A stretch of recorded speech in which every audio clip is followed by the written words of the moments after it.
Bonjour à tous, c'est Roland pour une nouvelle analyse vidéo. Ce soir, nous allons voir la paire AUD-USD, donc le dollar australien contre le dollar américain. Donc nous remarquons depuis quelques semaines que nous avons eu une phase de hausse ici, puis une phase de baisse ici. Alors maintenant l'intérêt c'est de savoir est-ce que cette baisse que l'on identifie ici, est-ce que c'est un retournement, c'est-à-dire que elle continuerait, ou est-ce que c'est seulement une phase de retracement et donc que les cours repartiraient à la hausse? C'est la question que nous pouvons nous poser, d'autant plus qu'ici nous observons une configuration bougiste claire qui est une avalante haussière, c'est-à-dire que c'est une bougie verte qui englobe une bougie rouge. C'est-à-dire qu'elle est plus grande, qu'elle dépasse des deux côtés en fait, globalement, qu'elle l'avale. C'est pour ça qu'on appelle ça une avalante. Ou une englobante, ça dépend, on utilise des terminologies chacun. Donc c'est un signe fort de retournement haussier.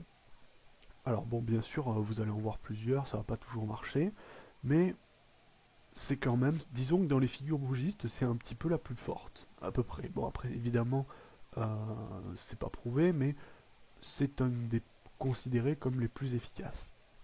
Donc on peut se demander si finalement le petit retracement d'aujourd'hui, enfin l'avalement d'aujourd'hui, va continuer à repartir à la hausse ou si c'est juste une fausse alerte et que la tendance actuelle reprenne son cours et les cours continueraient à baisser. Alors on va se demander ça.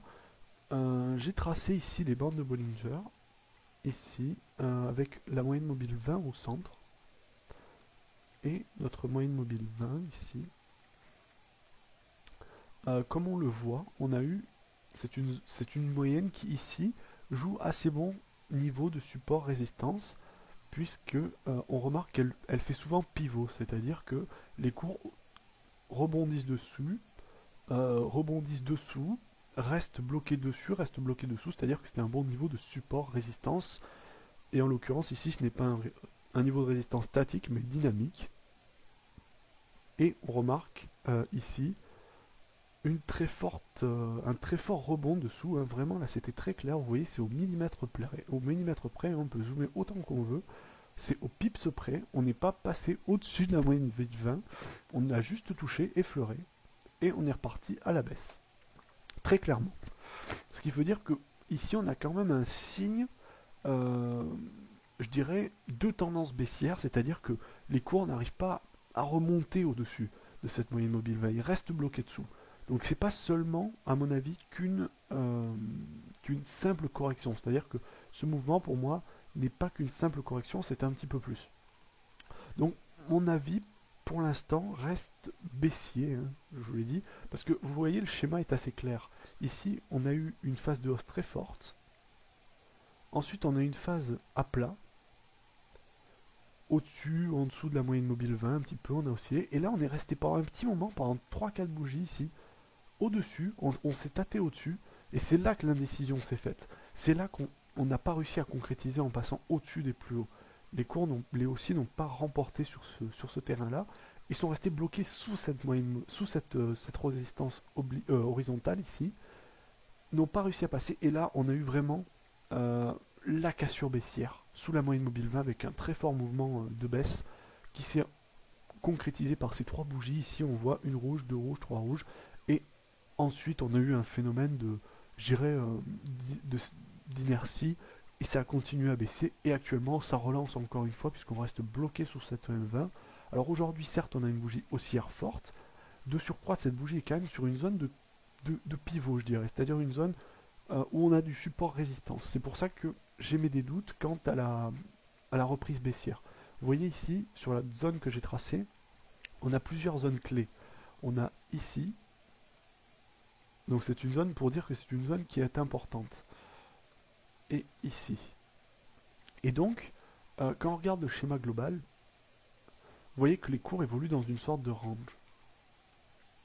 C'est-à-dire que on passe de ce niveau. Alors je vais tracer ça avec des zones pour que ça soit un peu plus significatif.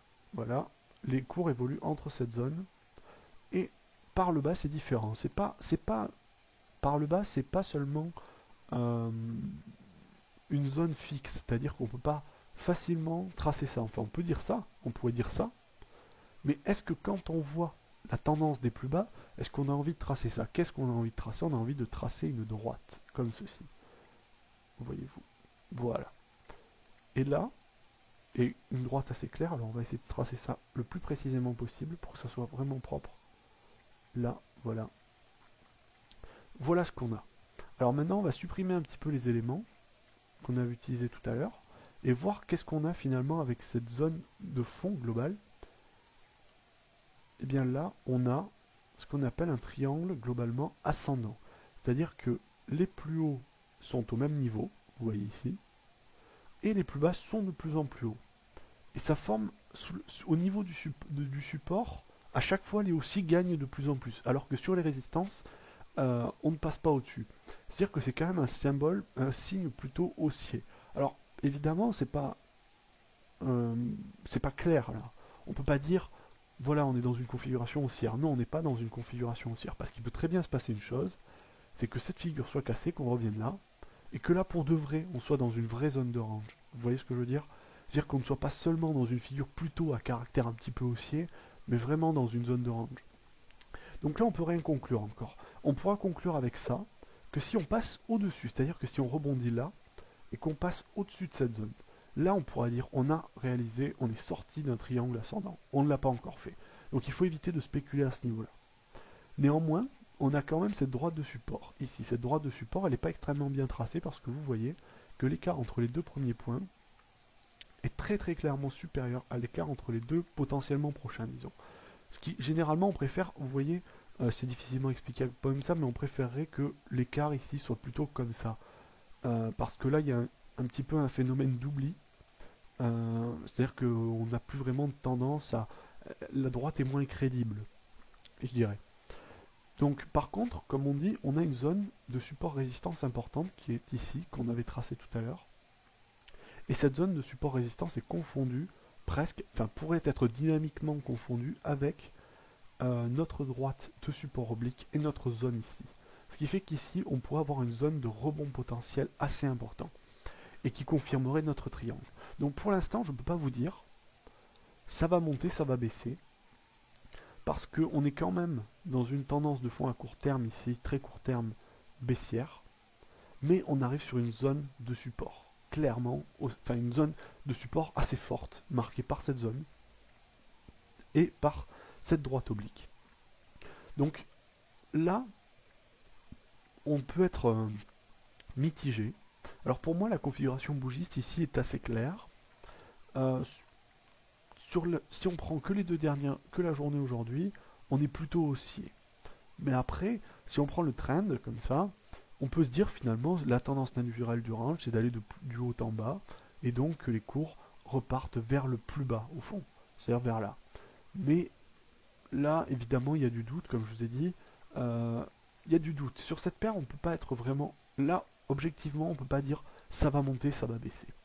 Alors évidemment, là, vous allez vous demander pourquoi je vous fais cette analyse, parce que, évidemment, si c'est pour vous dire j'en sais rien, ça sert à rien de la faire.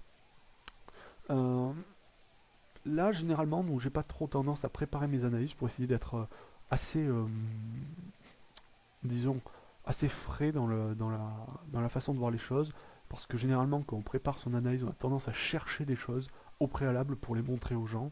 Donc je vais essayer de vous donner un avis quand même, essayer de trouver un avis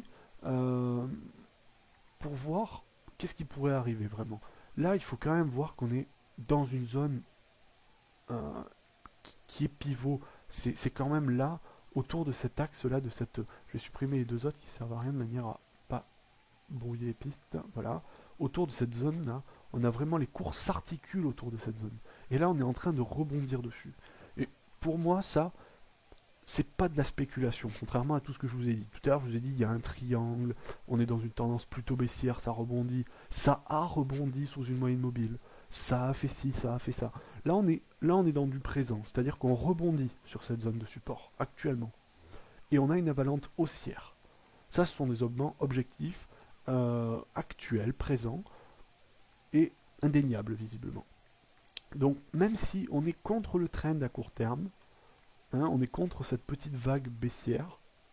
On peut pas toujours être dans le trend. Il faut être dans le trend quand c'est important. Là, on n'a pas de trend, c'est-à-dire de tendance de fond. On est dans du flou. Donc on peut pas dire, c'est difficile de dire on est dans la tendance, alors je continue dans la tendance. On ne peut pas trader la tendance actuellement. On peut trader des rebonds, support, résistance. Donc pour moi, je serais plutôt d'avis haussier sur la paire actuellement, au vu de la configuration, et notamment de par l'hésitation de la bougie rouge. Ici, vous voyez, c'est cette mèche qui vient tâter dans la zone de support. Et ensuite, on a vraiment le lendemain, on a confirmation haussière avec une belle bougie rouge aujourd'hui, verte, excusez-moi, qui vient anéantir cet effort. Disons durement gagné par les baissiers. Là, on vient l'anéantir dans la journée et on voit même qu'on a de la performance, même à cette heure-là encore. Donc pour moi, c'est pas clairement haussier. Je vais pas vous dire je suis haussier. On est dans la tendance, on fait un rebond sur support, on est en pleine dans la tendance, ça va marcher, ça va être terrible. Là, on est quand même dans une zone de range et on est dans la zone de range. Donc on a de l'incertitude, c'est sûr. Mais si je devais donner un avis maintenant sur ces éléments, objectivement, les seuls qui sont fiables à mon sens, c'est ce support résistance, ce rebond. Voilà. Donc vous avez mon avis, hein. Après, en termes de trading, si on joue le rebond, eh bien on peut aller chercher la zone de résistance ici à peu près autour de 1,0745, 1,075. C'est largement prenable. Et le cas échéant où les cours passeraient au-dessus, on pourrait trader le triangle ascendant que je vous ai décrit tout à l'heure. Et comme je vous dis, ça c'est des éléments spéculatifs. Alors que là, on a un rebond sur niveau de support résistance, hein, puisque c'est un niveau, je dirais, de pivot qui a joué de l'importance dans les deux sens. Voilà, j'espère que cette vidéo vous aura plu et je vous dis à la prochaine.